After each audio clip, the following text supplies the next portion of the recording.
Hey y'all, welcome to Little Acre Homestead. My name is Rowan and I have some very great news to share with you. First of all, over the last couple videos, I've said that we have big changes coming to our little acre and they're finally coming to fruition so I can share them with you. We have sold our house and we bought a new one. Our new house is on 5 acres of land and we are so looking forward to taking this my poor garden. I've neglected it so much knowing that this change was going to come. We're going to take this current disaster and turn it into the garden of our dreams. We're hoping to have, enough tomatoes to grow all of our tomato products for the year, and fruits and vegetables and trees and berry bushes, and we're going to be able to have chickens and sheep or goats or whatever else I can convince Phil to let me have at our new house. It's also a bigger home for our family, and it better suits our needs with us both working from home. We are over the moon that we were able to find this property here in Georgia, not in an HOA. We were very adamant about not wanting to ever live in an HOA again after our experiences here, and the universe aligned and we were able to find exactly what we need. Now, there's going to be some work. We'll talk about that in a little while, but I wanted to share that great news with you and take the chance to show you the state of our garden one last time, because I also wanted to talk about the grief that kind of backlights good news. We've been in this house for almost 4 years and we've had a lot of firsts.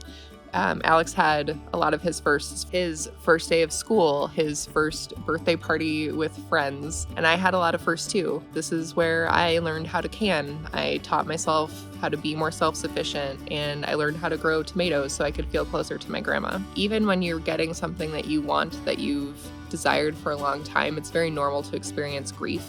And I think it's really important to sit with those feelings and honor them so that you can fully enjoy the thing that you've worked for, the new thing that you're getting. And there's a lot of grief in our house right now because we're losing the house that we worked for first, the home where we had our first, the home where we brought home one of our babies. We are sad. And I think that that kind of grief is almost never talked about.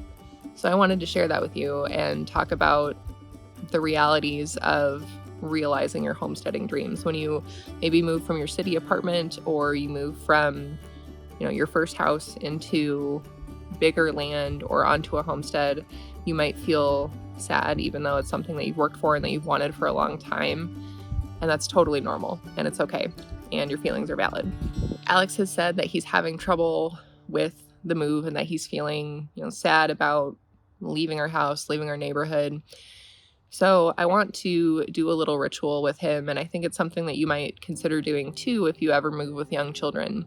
We are going to take a jar, I have plenty of them, and we're going to bottle up some dirt from our first garden. We're going to freeze it and seal it, and then we will always have our foundation, our roots where we started, our Little Acre Farm, now Little Acre Homestead. And that little jar of dirt will be something he'll always be able to look at and remember our roots and where we came from. I don't know if that's going to mean anything to him in 10, 15 years, but it's going to mean something to me because this is where Little Acre started and it's where our growth path began. Even through all the grief, I am overjoyed at the idea of being able to clear our 5 acres and grow the garden of my dreams.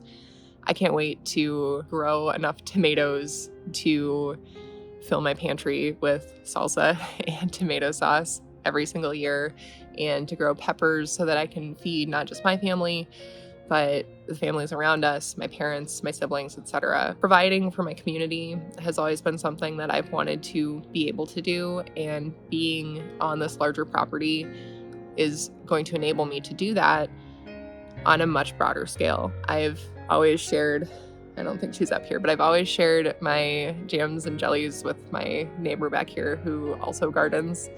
And I hope I still can since we'll be close by. But I want to be able to be a part of the larger community and provide for a larger community. And I think with these little acres, I can. I am so excited that you're coming with us on this journey to get to know our land with us, to learn what our land is going to be like, what we can do with it, and to see how we build our homestead from the ground up, because I think that's a very unique position that we're in to be able to share that with you. Even though it's going to be so much hard work, literally physical hard labor, I cannot wait to get started. Every day I'm just daydreaming about what I'm going to do on my land and what I'm going to grow and what I'm going to share with all of you. I cannot wait to take you to the property and show you around. This might be the last time that I film a video here at our current house, so I'd like to take the opportunity to say goodbye to our garden, thank it for all that it's done for us, and let it go to bed for the last time. Thank you so much for joining me at Little Acre Homestead and for subscribing. I'll see you very soon.